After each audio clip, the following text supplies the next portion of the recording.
C'est sûr, il faudra encore beaucoup de temps avant d'espérer un retour à la normale. Je vous le disais, des communes ont été privées d'électricité, mais aussi d'eau potable. Les transports en commun, eux aussi, reprennent du service, mais pas totalement. À Châteaulin et à Brest, Julie Jeunemaître et Pierre-François Vatras. Depuis 2 jours, cette habitante boit de l'eau en bouteille, car avec la tempête, celle du robinet est devenue imbuvable. En allumant les robinets, on s'est rendu compte que l'eau était marron, mais vraiment un peu la couleur du canal. Depuis ce matin, ça va beaucoup mieux. L'eau a une meilleure couleur, même si elle sent très fort le chlore. Du coup, pour le moment, je pense qu'on la boira pas. Plus d'eau potable dans certains foyers de la commune, quand d'autres n'ont toujours pas récupéré de réseau mobile et Internet. Seule solution pour Ronan, emprunter la connexion d'un ami. JB, oui. Je peux choper ton wifi ou pas? Mais cette situation commence à peser. C'est une catastrophe. Là, dans notre quartier, on habite un peu plus haut que la gare. Il n'y a plus d'électricité, il n'y a plus de téléphone. Le chauffage, ça n'existe plus non plus. Donc c'est difficile à vivre. Juste à côté, ce fleuriste réussit tout juste à joindre sa maman. Ouais, enfin, c'est compliqué, ouais. Un soulagement, car dans le secteur, les déplacements sont encore compliqués. J'avais aucune nouvelle.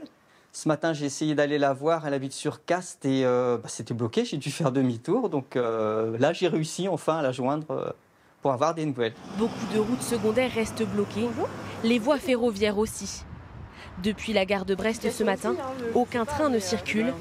Cette Brestoise espérait pourtant rejoindre Paris. Je ne connais pas l'ampleur des dégâts sur les voies, mais c'est vrai qu'on est prévenu au dernier moment, quoi. Donc là, c'est compliqué de trouver une solution de dernière instance. Un retour à la normale encore très lent. Dans le Finistère, les habitants prennent leur mal en patience. Les sapeurs-pompiers et les services de secours ont réalisé, écoutez bien, près de 11 000 interventions depuis le début de la tempête.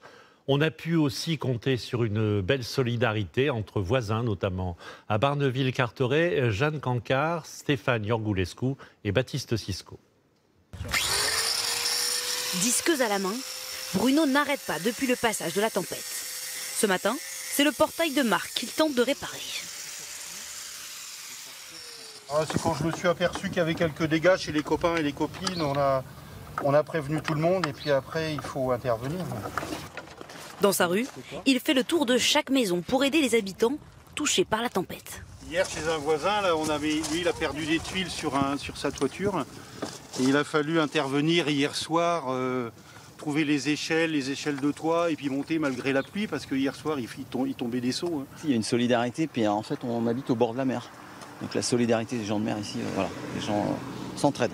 Pour d'autres, les dégâts sont moins visibles, mais très contraignants. Oui, puisqu'on n'a plus de courant depuis la nuit de mercredi à jeudi.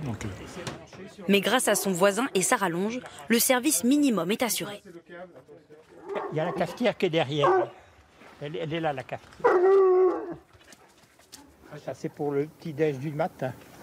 Nelly était l'une des seules habitantes de ce camping présente le soir de la tempête. Et elle s'est donné une mission, prendre en photo les dégâts pour les propriétaires absents. Lui, ça a volé carrément en l'air.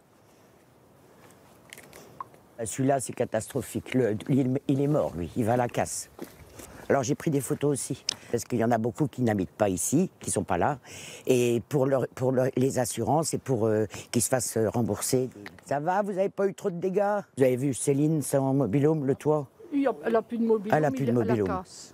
Oh, elle m'a téléphoné hier soir, elle pleurait. Bon. On pleurait toutes les deux au téléphone. Pour les plus gros dégâts, la solidarité entre habitants ne suffit pas. Il faudra attendre encore plusieurs jours pour déblayer l'ensemble des routes sur les côtes de la Manche. C'est vrai, une entraide précieuse, mais qui ne suffit pas face à l'ampleur des dégâts et des travaux qu'il va falloir entreprendre. En ce moment, ce sont les couvreurs, bien sûr, qui ont beaucoup de travail déjà à pied d'œuvre sur le terrain pour réparer toutes les toitures endommagées. Ils croulent littéralement sous les appels. À Goncoutainville, dans la Manche, Guillaume Torel et Xavier Toby. Dès 8h ce matin, Marius est sur les toits. 2-3 tuiles de cassé, 2-3 faîtages de partie. Depuis hier, son téléphone ne cesse de sonner.